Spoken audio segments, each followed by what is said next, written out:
when Rebecca would say things that sounded like something she'd given a lot of thought to, a message that she really wanted to drive home, she would kind of speak in a certain cadence and with a certain emphasis. And that when she was kind of just speaking off the cuff, it would go into a different place.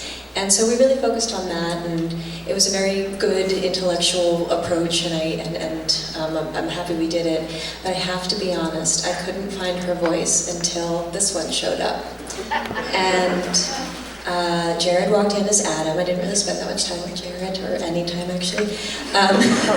And I saw the voice work that he was doing, and just the fineness of it, and all of a sudden I just went, oh right, it's not really about an accent, it's about finding a voice. And when he was Adam, all of a sudden I opened my mouth, and Rebecca came out, and it was just really cool.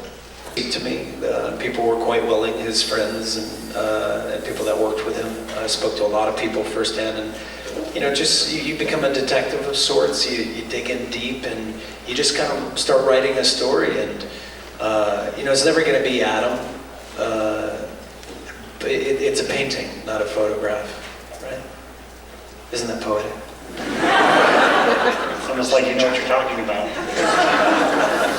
You can take it and steal that if you want. Just give me a footnote. From my perspective of Miguel, I always thought this was a love triangle.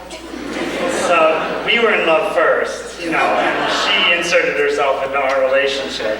And truly... Excuse me? And truly, the most interesting thing was to recouch my whole experience through that lens, because truly it was, I truly did love Miguel, truly did love Adam Newman, and I think... I know you did too. And I loved Adam Newman, and then loved Jared once I met him. Thank you. But I think that there was really, the place I came from was a place of love, because I think it really was grounded in a place where my character loved this character and the journey we were going through, and that love got fractured not just by your character, although you inserted yourself into our love triangle, but also through the work pulling him away.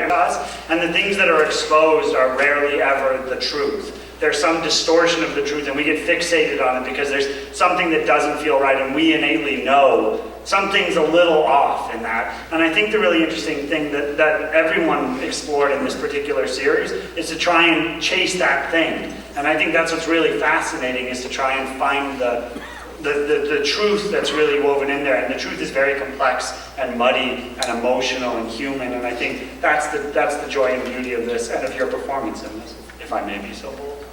I'll accept it.